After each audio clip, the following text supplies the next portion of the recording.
So step one in preparing your cooked apples, you want some lemon water mixed aside that you can put your cut up apples into, because that will help stop them from turning brown.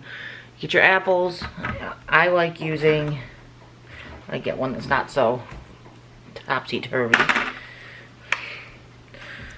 I like using the core.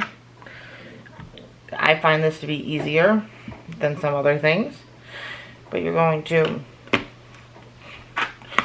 it's not easy when the apple's not 100% straight though. Core it. I'm saving the cores so I can do scrap apple jelly. And then what I do is I just take a knife. Yes, you might lose some of the meat, but I think this is easier and faster than dealing with a peeler when you're dealing with a large magnitude of apples. So you're just going to kind of take the skin off and throw that into your water. And that's what you're going to do until you get all the apples you need. You can save the peels for scrap apple jelly as well, as long as the peels are not diseased. Some apples get different funguses that the apple itself is safe to eat, but you don't want to be eating the skin because of the fungus that grows on the skin. Usually that's caused by when apple trees are not pruned properly and there's not enough airflow. It causes this fungus growth. These apples are actually healthy. The apple skin is good. If it's got a lot of black dots, black spots, gray fungal looking nasties, that would not be safe. But this apple is 100% good, so I could keep the skin as well for the apple scrap jelly, and I will be. I'm actually putting all that into a baggie right now that will go into the freezer until I get to that, because I got to first deal with this. So you will see a video on that as well. I had a lot of apples, guys. So this is step one. It's the repetition of core, peel, until you're done. Once you're done with that, then you move on to the next steps. I'm not going to bore you with a million apples being cored, though. It's just not, it's not something that you really need to see a million times. This is pretty straightforward. You core it, you peel it.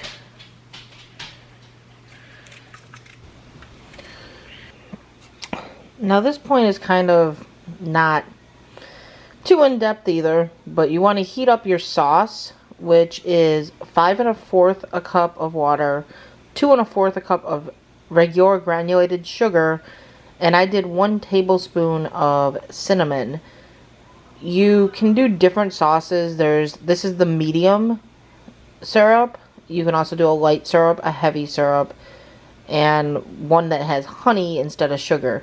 So there's a few different ones you could actually do. While that's happening, I also have my jars sterilizing inside the water bath so that those are hot as well, because you don't want to pack a hot liquid, hot apples into cold jars because you risk them cracking, and vice versa. You don't want to put hot jars into a cold water bath because you risk them cracking. So I got those sterilizing and the water bath heating up, as well as this dissolving, so I can add the apples in and cook them down a little bit. So we'll come back when we get to the next step. Now once your sugars have all dissolved inside the water, you would drain your apples that are in the lemon water. Just drain them in a strainer, and then you add them into your mixture of the liquid. Now you're going to cover this and let it boil for bring it to a boil and then boil for 5 minutes. Then you can start canning it. So we're going to go ahead and cover this and get it to a boil and let it start doing its magic. They look good.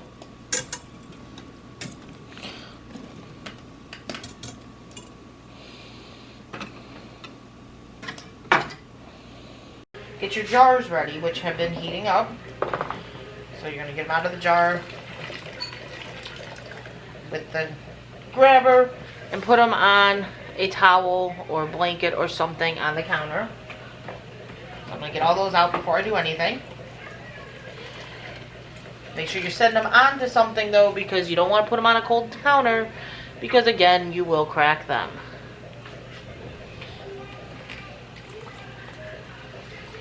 You're going to fill these up. You got to leave a 1/2 inch of headspace at the top. I'm just doing the apples right now. I'll put the juice in at the end. What did it, Mom? Canning the apples. Oh yeah, what is that? Need that.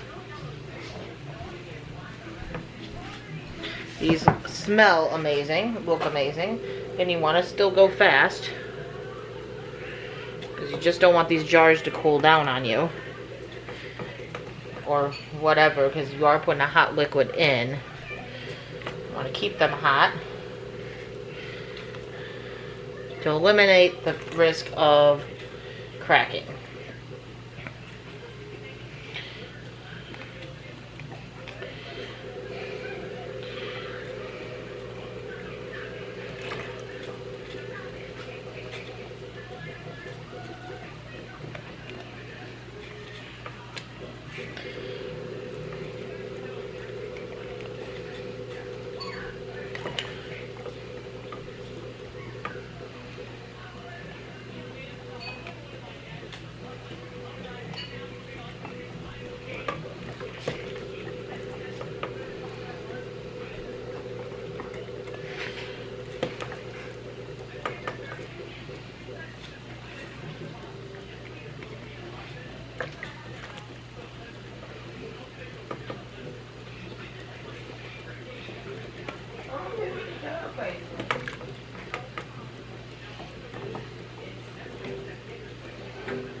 A little bit more there.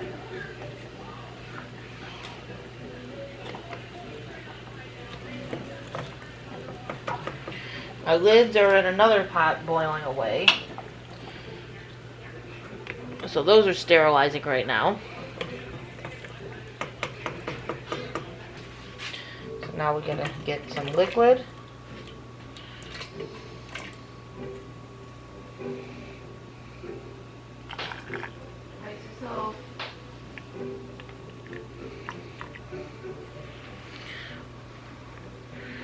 This smells like apple cider. It smells so good.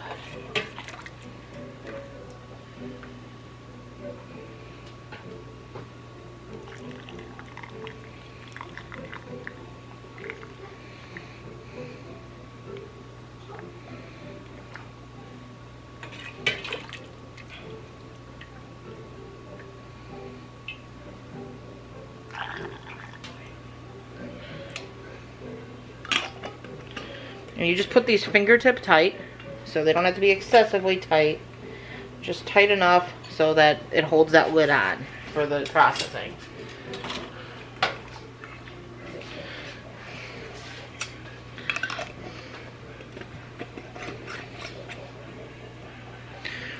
And then once you're all done, you're going to put these into the canner.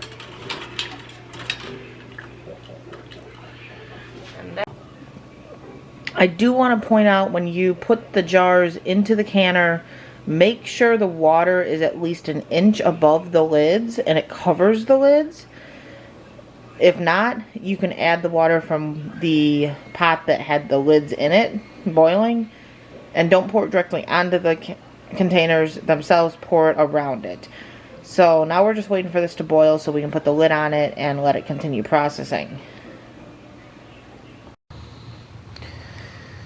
So after 24 hours of waiting and letting your canned goods cool naturally, you always take the rings, as you can see in the pile here, off of the jars. You don't want the rings to stay on. Some people store them with the rings on, but if you do, keep them light, like not very tight, because too much tightness of those rings could cause this pressure, or the pressure around this band, to cause the seal to break prematurely. So you don't want to keep those rings on. I don't store them with the rings on. If I do, I put them on very lightly just for stacking purposes. So that way the stacked can isn't sitting on the seal either. So there's reasons. But you're going to check the tops. When it's a fresh seal, fresh can, there's a bubble right here, kind of like on jelly containers, that is up.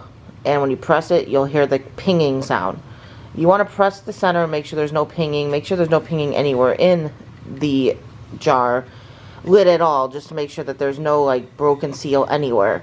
But as you see, there's no broken seals going on. And then you just want to kind of lightly pull on the edges. You don't want to pull heavy. You don't have to necessarily pick it up by the edge.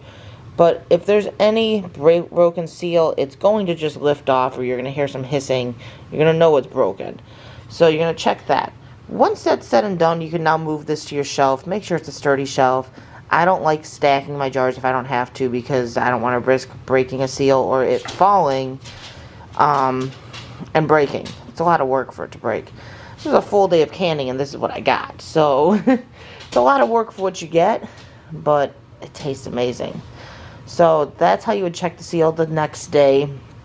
And now you can move it to your shelf after you label it. You're of course going to label your jar, what it is, the date you did it, and you typically have about 1 year of shelf life. Some people eat it 2 and 3 years later.